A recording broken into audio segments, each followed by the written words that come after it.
This is scary. Israel has now compromised 3 major social media platforms in America, and I'll tell you how in a minute, but you need to first understand why.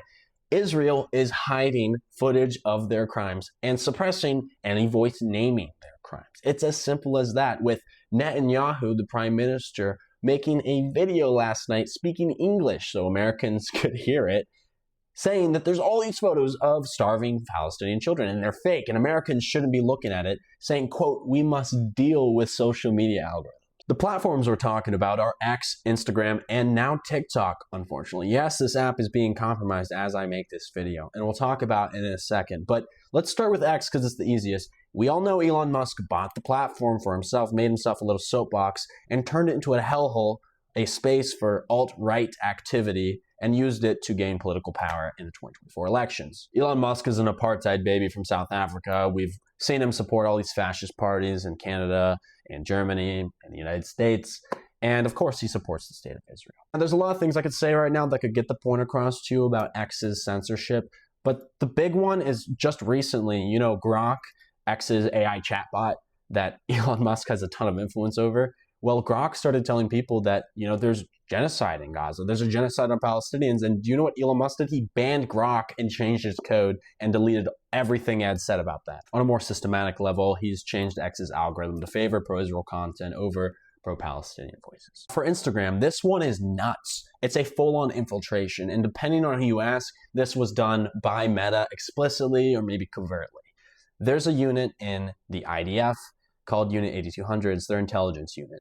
And Meta has hired hundreds of ex-Unit 8200 soldiers from Israel and put them in charge of their moderation roles in the company. And what they have done is systematically ban all the pro-Palestinian voices on the platform, including mine, including people from Gaza who are speaking out about the crimes, other pro-Palestinian voices in the movement that we know. It actually blacklisted me, labeled me some terrorist supporter. In fact, I heard word from someone who works at Meta, from their moderation team, that another employee at Meta who was likely in Unit 8200, definitely a Zionist, put a note on my account saying I supported terrorism. That is what's happening inside of Meta right now. Now for TikTok. And this one's sad. This one's personal to me because ever since I was 13, this app gave me a place to express myself freely.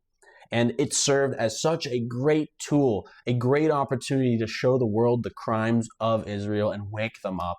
That's why, you know, the CEO of the ADL said, we have a TikTok problem. We have a young person problem. It's because people know the truth by watching what's on this app. And so the ADL acted. Then they began lobbying social media platforms in America to create new positions where they could install Zionists to erase and suppress these crimes from being shown. So just a few weeks ago, TikTok created a new position to run and enforce their hate speech policy.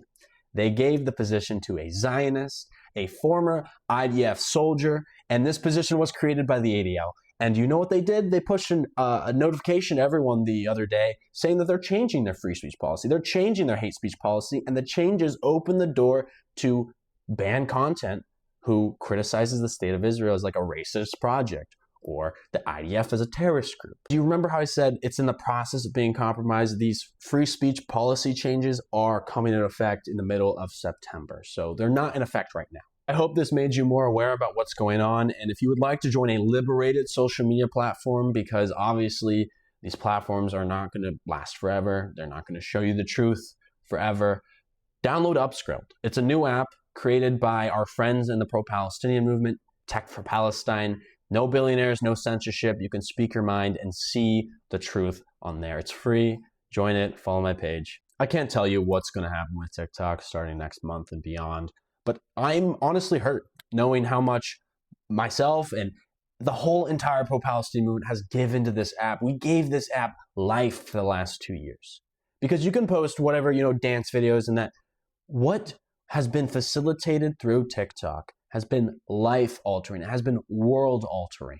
And we always appreciated TikTok for that. And to see them be swayed by a pro-genocide group in the United States, the ADL, it's just disgusting. It's a real letdown. Anyways, if you appreciate my work, interact with this video, I encourage you, go find me on another platform. Go find me on Substack, where you can also support me and hear about all my videos. You can get like notifications every time I post, which is nice because TikTok, I've heard, isn't showing all my posts to everyone. They've actually been unfollowing my followers from me for them. It's weird. Thank you, and free Palestine.